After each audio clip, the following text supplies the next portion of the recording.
বঙ্গোপসাগরে সৃষ্ট লঘুচাপের ফলে ভোলা জেলা জুড়ে বৃষ্টি ও ঝড়ো হাওয়া অব্যাহত রয়েছে। ভোলা ও নোয়াখালী হাতিয়ায় বৈরী আবহাওয়ার কবলে পড়ে 4টি মাছ ধরার ট্রলার ডুবে 30 জনেরও বেশি জেলে নিখোঁজ রয়েছে বলে জানা যায়। বৈরী আবহাওয়ায় নৌপথ দুর্ঘটনা এড়াতে অনির্দিষ্টকালের জন্য ভোলা, লক্ষ্মীপুর, মনপুরা ও বরিশাল নৌ রুটে ফেরি সহ সকল নৌযান চলাচল বন্ধ ঘোষণা করেছে স্থানীয় প্রশাসন। উত্তাল উপকূলের সর্বশেষ পরিস্থিতি জানাবো আমাদের সহকর্মী আহমেদ ফায়েজের ভিডিও চিত্রে। চলুন শুরু করা যাক। বঙ্গোপসাগরে সৃষ্ট লঘুচাপের প্রভাবে ভোলায় ঝড়ো বাতাস বইছে। এতে উত্তাল হয়ে উঠেছে সাগর ও নদ নদী। ফলে বৈরী আবহাওয়া বিরাজ করায় দুর্ঘটনার ঝুঁকি এড়াতে ভোলার অভ্যন্তরীণ 4 রুটে পরবর্তী নির্দেশ না দেওয়া পর্যন্ত সব ধরনের লঞ্চ ও সি ট্রাক চলাচল বন্ধ ঘোষণা করেছে বাংলাদেশ অভ্যন্তরীণ নৌ পরিবহন কর্তৃপক্ষ বা BIWTA। বন্ধ ঘোষণার 4 রুটগুলো হল ইলিশা, মজু চৌধুরী হাট, হাকিমউদ্দিন, আলেকজান্ডার, তজুমউদ্দিন, মনপুরা ও বেতুয়া মনপুরা। তবে ইলিশা ঘাটের অবস্থা একেবারেই নাজুক, পানির নিচে তলিয়ে গেছে পন্টুন।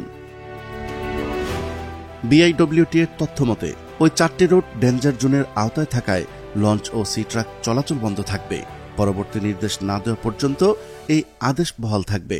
সমুদ্র বন্দরে 3 নম্বর এবং নৌবন্দরে 2 নম্বর বিপদ সংকেত চলছে বলেও জানিয়েছে BIWTA।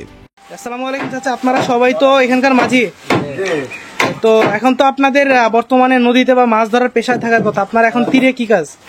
এখন মনে করেন একটু ঝড় তুফান বেশি। জি জি, তারপরে এখন এই জন্য আমরা কিনারে আয়া উঠছি। আপনারা কি আজকে গেছিলেন আপনারা মাছ ধরতে? গেছিলাম, ভয়াবহ বেশি কথা আবার আয়া উঠছি আমরা। এদিকে টানা বৃষ্টিতে বিপর্যস্ত হয়ে পড়েছে উপকূলীয় জেলা ভোলার জনজীবন। এতে বিপাকে পড়েছে খেটে খাওয়া শ্রমজীবী মানুষ। বৃষ্টির কারণে দুর্ভোগে পড়েছেন জেলার নিম্ন আয়ের মানুষ। ভোলা আবহাওয়া অফিসের তথ্য মতে গত শুক্রবার 24 ঘন্টায় ভোলায় 58 মিলিমিটার বৃষ্টিপাত রেকর্ড করা হয়েছে। তবে গতকাল শনিবার সকাল থেকে দুপুর পর্যন্ত পুরো জেলায় 36 মিলিমিটার বৃষ্টিপাত রেকর্ড করা হয়। নিম্নচাপের প্রভাবে বিরাজমান এই অবস্থা আরও 2-3 দিন থাকতে পারে। এদিকে জেলার নদ নদীগুলো উত্তাল থাকায় নিরাপদ আশ্রয়ে থাকতে বলা হয়েছে ছোট ছোট নৌযানগুলোকে। বৃষ্টিপাতে এমন অবস্থা অব্যাহত থাকলে নিচু এলাকায় বন্যার আশঙ্কা করছেন সংশ্লিষ্টরা। অপরদিকে শুক্রবার মধ্যরাত থেকে সোমবার সকাল পর্যন্ত ভোলার মনপুরা, চরফ্যাশন ও হাতিয়া উপজেলার বিভিন্ন ইউনিয়নে 5টি মাছ ধরার ট্রলার ডুবির ঘটনা ঘটেছে।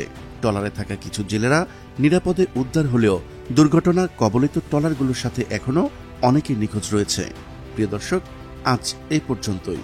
শুরু থেকে শেষ পর্যন্ত চেষ্টা করেছি লঘুচাপ সৃষ্টির ফলে উপকূলীয় অঞ্চলের সর্বশেষ ও সঠিক তথ্য উপস্থাপন করতে। কোথাও কোনো তথ্যগত ভুল কিংবা আপনার পরামর্শ থেকে থাকলে তা কমেন্ট করে জানাতে পারেন। দেখা হচ্ছে পরবর্তী ভিডিওতে। ততক্ষণ পর্যন্ত মহান আল্লাহ তাআলা সবাইকে ভালো রাখুক, সুস্থ রাখুক। আল্লাহ হাফেজ।